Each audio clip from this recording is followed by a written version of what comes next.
Well, y'all, stuff just got real.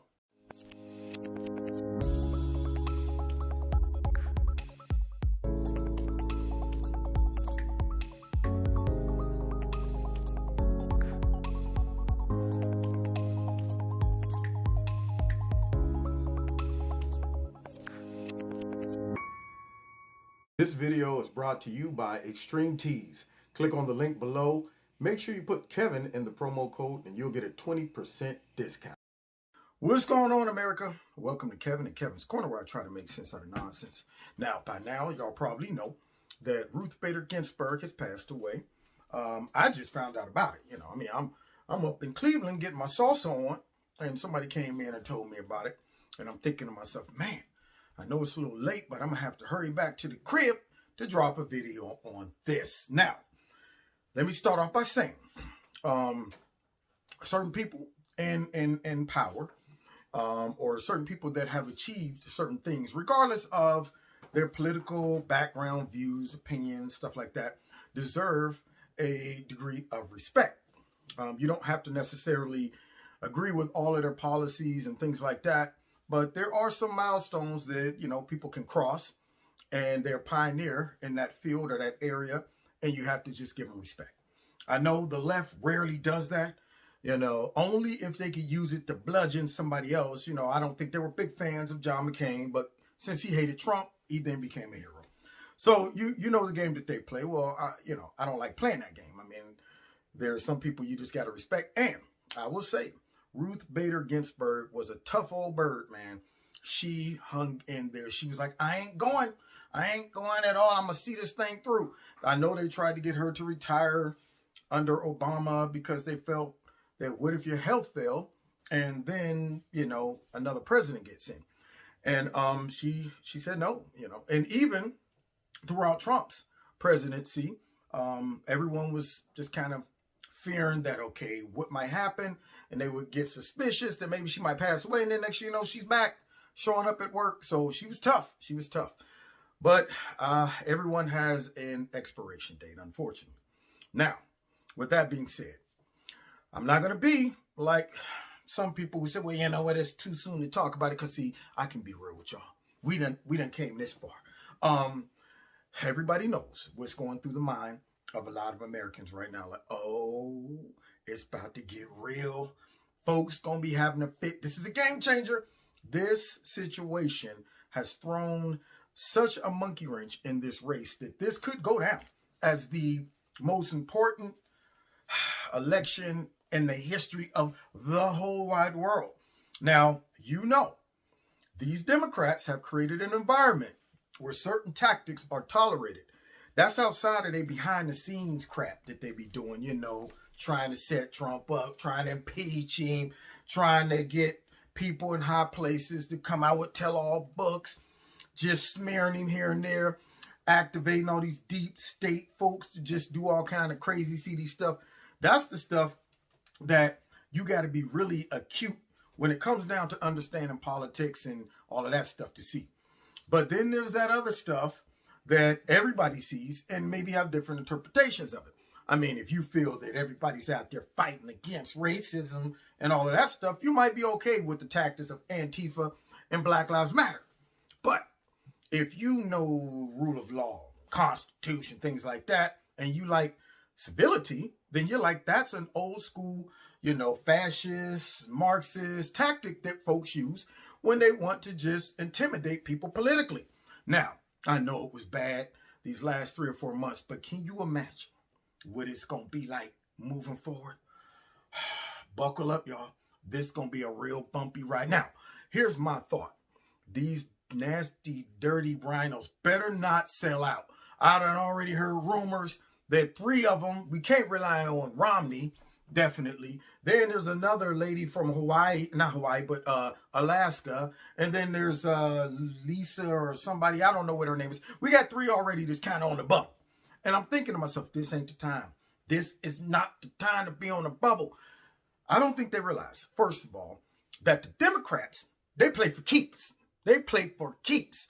They do not sit back and take things in consideration. This is not the time for the Republicans to take the high road. Don't do it. See, I know folks don't want to talk about this because they're saying it's too soon and all that stuff. But like I say, we family. So we all know what's at stake. We all, hey, look, after everybody say nice things, trust me, by tomorrow afternoon, it's going to start rolling out. Like, all right, so what's the next move?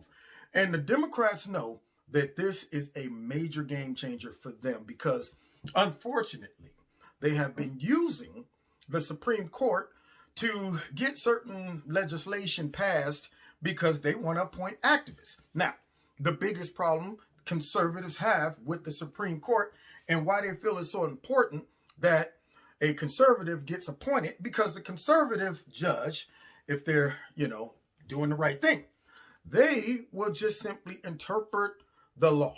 They will sit back and say, let's look at this case according to the Constitution, not my personal feelings, not the fact that ever since I was a kid, I wanted to see these things happen in society. So I'm going to impute my personal feelings into this. That's why we call them constitutionalists. Someone who's going to stick to the fundamentals of the Constitution. Now, the problem with the left is a lot of their policies suck and they can't convince folks to vote for it. So they try to subvert, the vote and go straight to the Supreme Court. They know if Trump gets one more Supreme Court justice, that pretty much locks them out to push a whole bunch of shenanigans for a long time. They're always trying to change the rules if they can't win the game.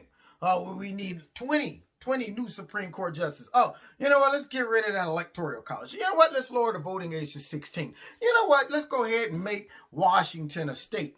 You know what? Let's break California up into 5 sections so that they all can be states.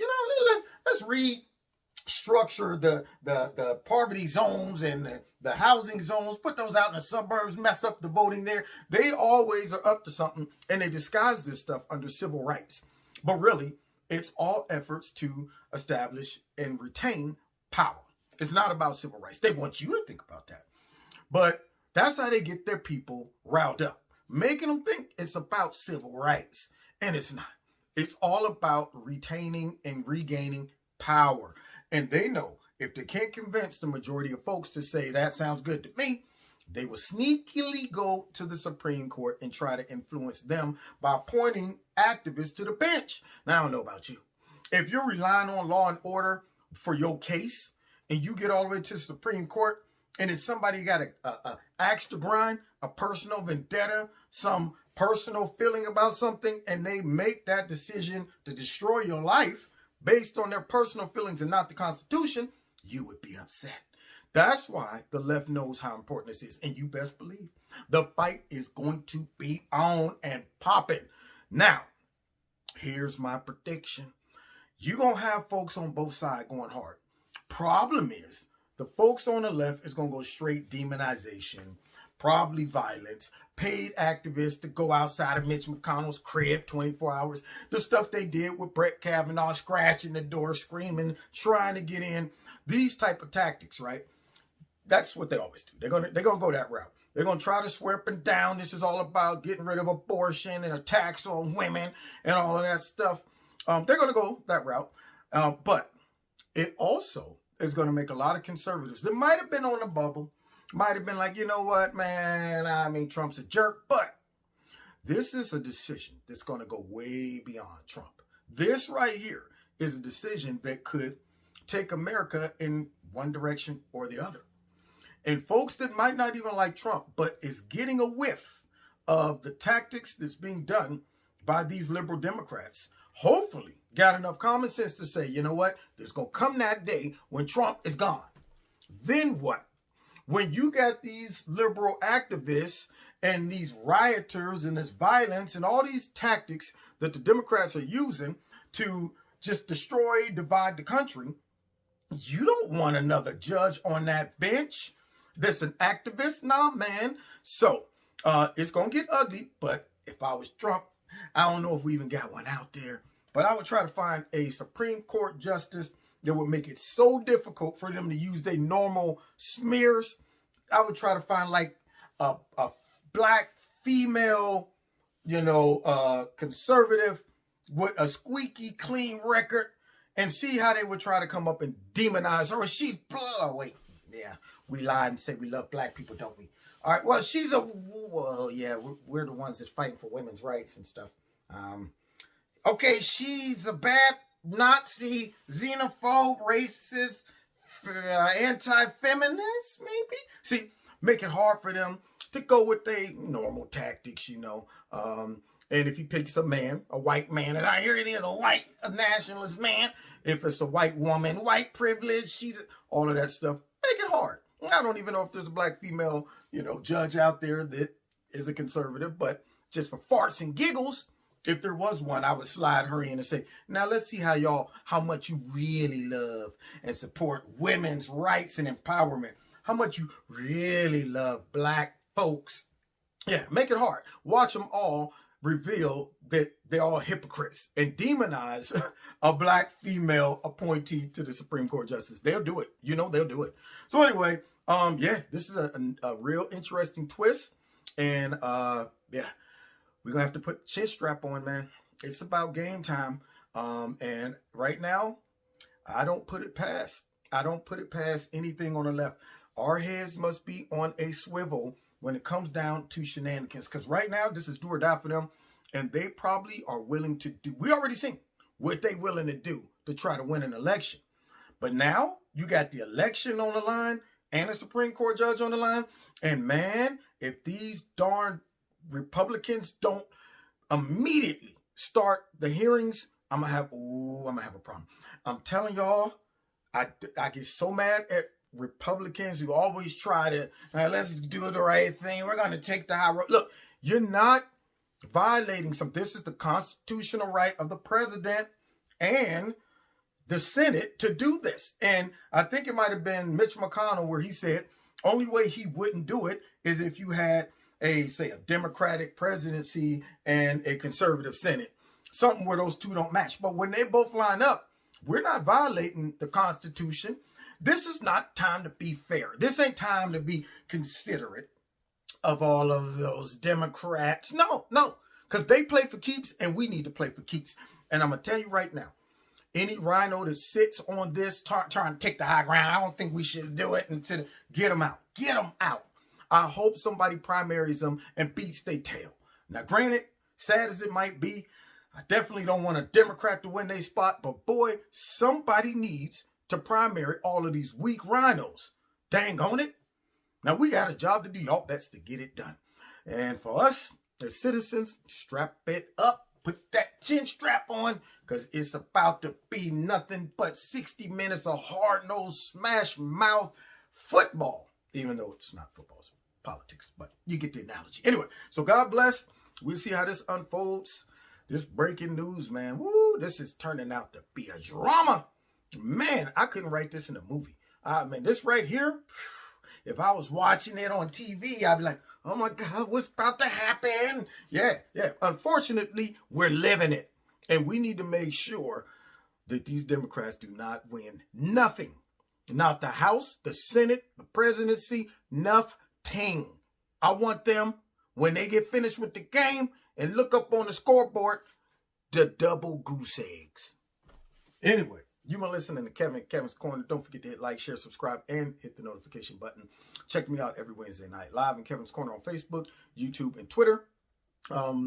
Make sure you still subscribe and your notifications are set to all. Don't forget, take a look at Extreme Tees. The link's below. If you click on the link, you'll get a 20% discount. And, you know, I normally would have on a little bit of their gear, but, I was rolling in like, man, I got to hit this while it's hot. So, y'all seen me in the gear. Plus, you saw a little clip in the beginning of the video. So don't forget to check them out. And finally, I think that's... Oh, if you want to donate to Kevin and Kevin's Corner, feel free. There's a link below the video to do that as well. All right? God bless. See y'all next time in Kevin's Corner. Take care.